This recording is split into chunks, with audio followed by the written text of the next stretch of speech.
Now, were you able to wear undergarments? You're like the fifth person that's asking Well, no, that because What is going on?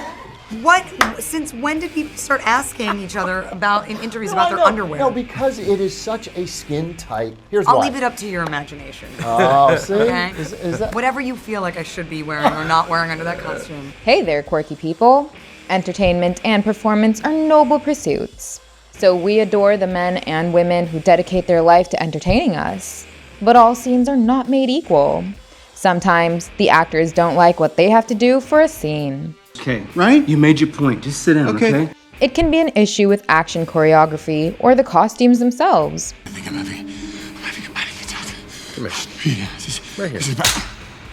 These problems are usually exaggerated while the production of a comic book movie takes place. The simple reason for this is that movies have numerous moving parts.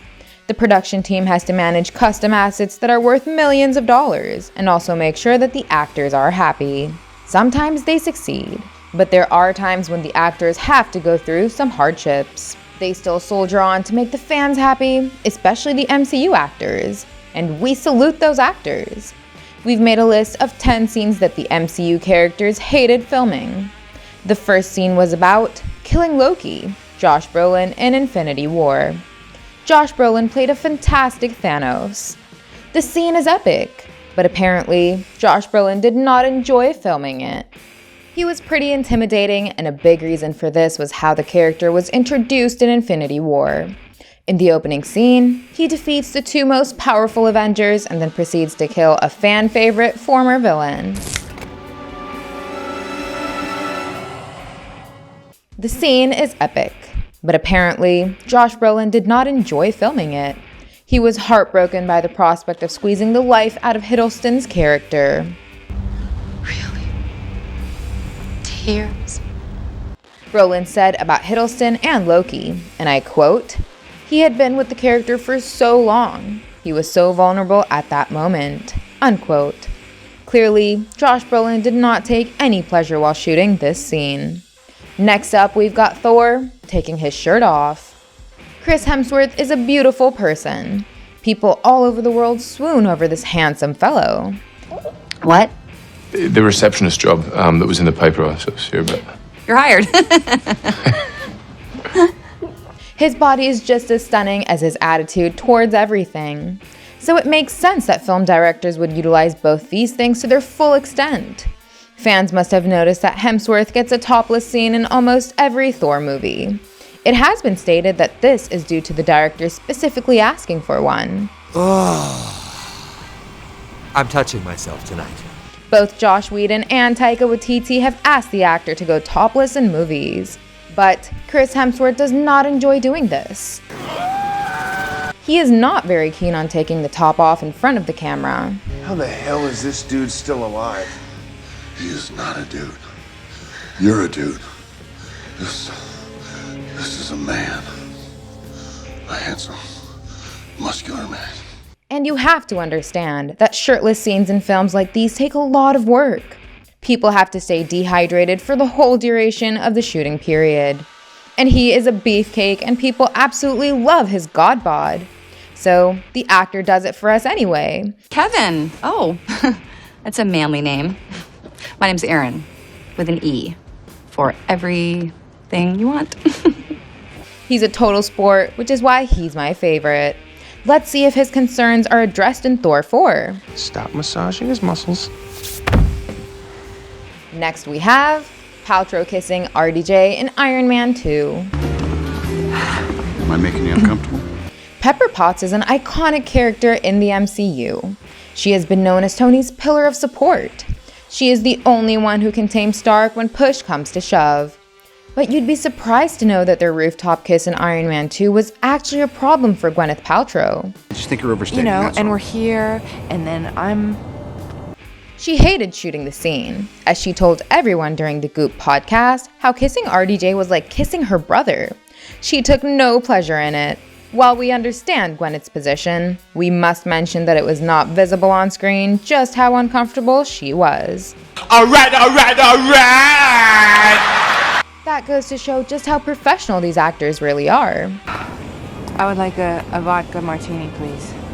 very dry with olives, a lot of olives. Like, Next, Jeremy Renner did not like being hypnotized in the Avengers. Renner is also a fantastic actor. Hence, we loved his casting as Hawkeye, even though it felt kinda odd to some when it happened. But in his first major appearance in the Avengers, he was mind-controlled. Loki used the Mind Stone to change where Barton's alliances lied. This led to an attack on the S.H.I.E.L.D. helicarrier and several other unfortunate events. So, Renner felt that he really had to limit his range while performing the whole gig. He was not happy with the process, and even joked around wanting Whedon to kill off his character every now and then. He kept faking injuries as pranks, pretending that Hawkeye had died. That's how bored he felt.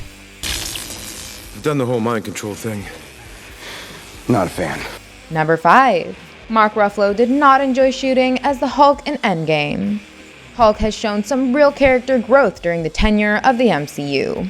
Between Infinity War and Endgame, he went from being a recluse to an integrated whole. Come on!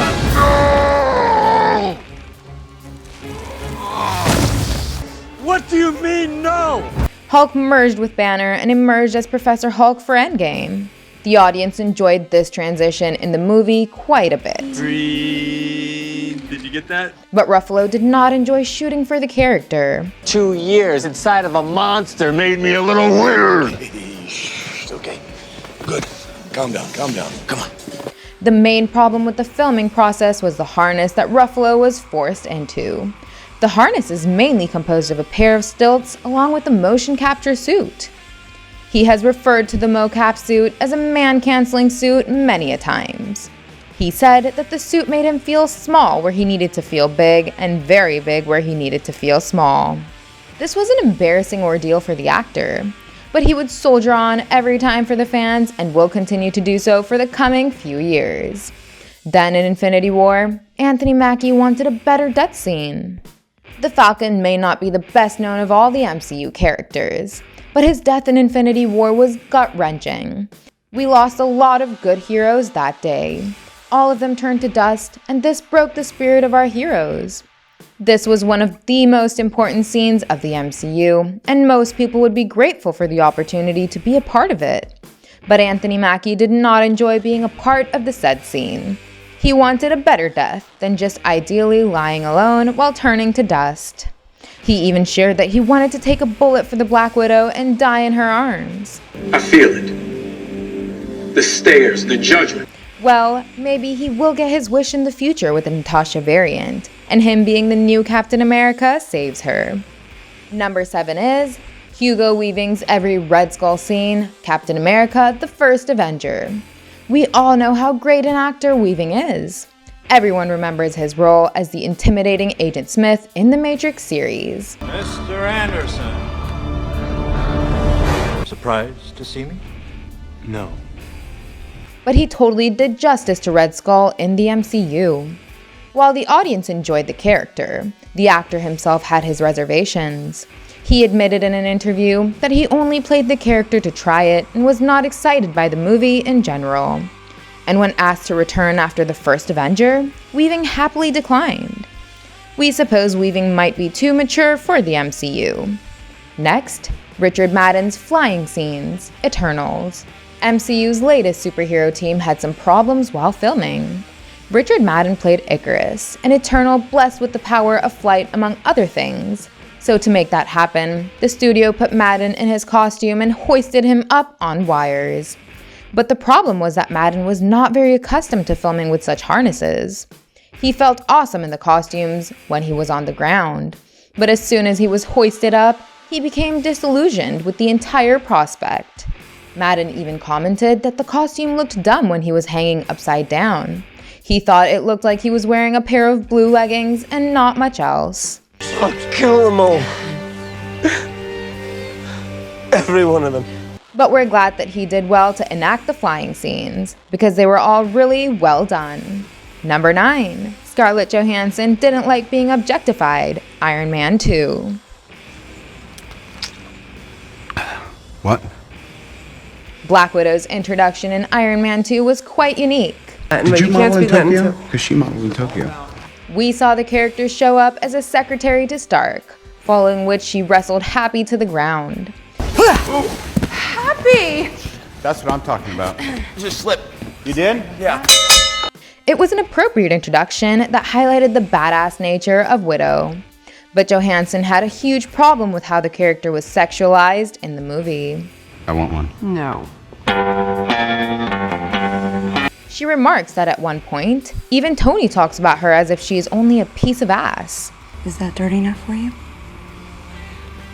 While this is true, it also worked to break the conventions about female characters in superhero movies. The Black Widow is anything but eye candy. She is the most dangerous of assassin and goes on to become one of the most reliable members.